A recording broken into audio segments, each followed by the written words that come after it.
सिने अभिनेता प्रशांत दामले यांच्या अभिनयानं रोहेकरांना भुरळ।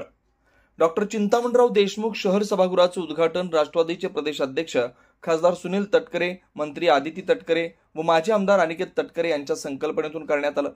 या उद्घाटनानंतर गेले 5 दिवस रोहा शहरातील सभागृहात विविध कार्यक्रमांचं आयोजन करण्यात आलं होतं।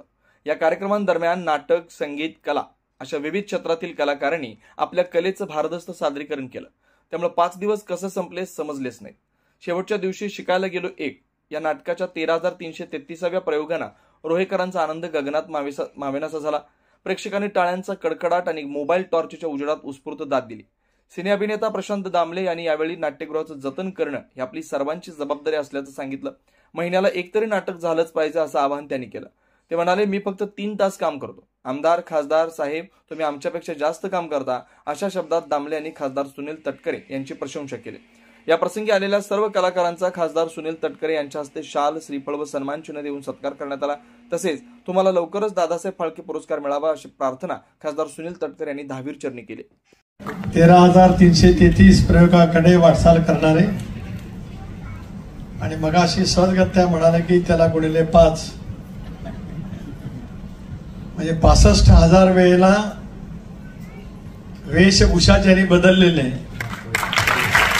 आज आपल्या रोहेकरांच्या साठी या ठिकाणी आले। तमाम रोहेकरांच्या वतीने मी त्यांचं अंतःकरणापासून स्वागतही करतो। प्रसंगी हिंदी चित्रपटसृष्टीमध्ये जसं सर्वोच्च मानाचा पुरस्कार दादासाहेब फाळके पुरस्कार म्हणून म्हटलं जातो, तरी मराठी माणसासाठी किंवा मराठी रंगभूमीसाठी सुद्धा आज ना उद्या भारत सरकारला मी विनंती करतो सर्वोच्च पुरस्कार त्यांनी निर्माण करावा। त्या दादासाहेब फाळके पुरस्कारापर्यंत तुम्ही नक्कीच पोहोचा अशी दहावीर महाराजांच्या चरणी आणि त्यांनी मी प्रार्थना करतो। खरं तर सर्वांचीच उत्सुकता पुढच्या आपल्या मध्यंतरांच्या कार्यक्रमाची आहे, पण त्या मुलाला आवडलं नाही तर मगाच सारखं होईल।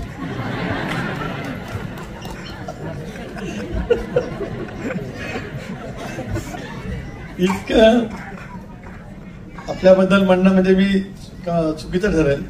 सेन्स ऑफ ह्युमर म्हणजे जे एका सेकंदात ज्या पद्धतीने सहज करता म्हणजे सहज सुंदर अभिनय कसा असू शकतो ते आज आम्ही सर्व तमाम रोहेकर प्रेक्षकांनी अनुभवलं। आणि मला असं वाटतं आमच्या आजच्या दिवसातले जे काय गाल आहे हे अजून किती दिवस असेच राहतील मलाही काय माहिती।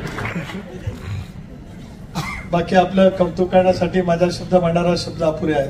कौतुक काय, आपलं आभार, अभिनंदन, आपलं उत्तरोत्तर प्रगती तर नक्कीच त्या ठिकाणी होईल।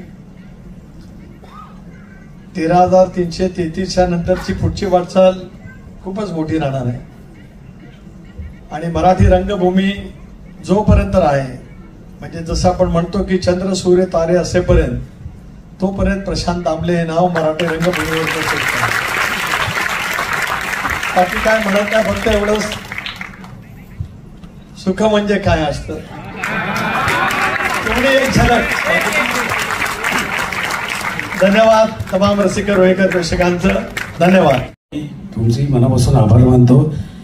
तुमच्या सगळ्यांच्या वतीने मी यांचे आभार मानतो की इतकं छान नाट्यगृह त्यांनी आपल्यासाठी दिलेलं आहे। आता निर्माता म्हणून आणि अभिनेता म्हणून या रंगमंचावर सातत्याने दर महिन्याला किमान एक नाट्यप्रयोग करण्याची जबाबदारी आमची आहे आणि हे नाट्यगृह उत्तम राखण्याची जबाबदारी तुमची आहे। कारण नाट्यगृह आपण खूप आनंदाने अभिमानाने खूप करके दिखाएंगे असं करून ते बांधतो, पण नाट्यगृह मेंटेन करणं ही अतिशय अवघड बाब आहे आणि ती तुमच्या आमच्या प्रयत्नातूनच ती मेंटेन होऊ शकते। छोट्या छोट्या ज्या गोष्टी असतात दुरुस्तीच्या त्या त्यावेळी केल्या की दुखणं वाढत नाही नाट्यगृहाचा, असा माझा स्वानुभव आहे। तर परत एकदा आदितीताई तुमचे खूप मनापासून आभार मानतो।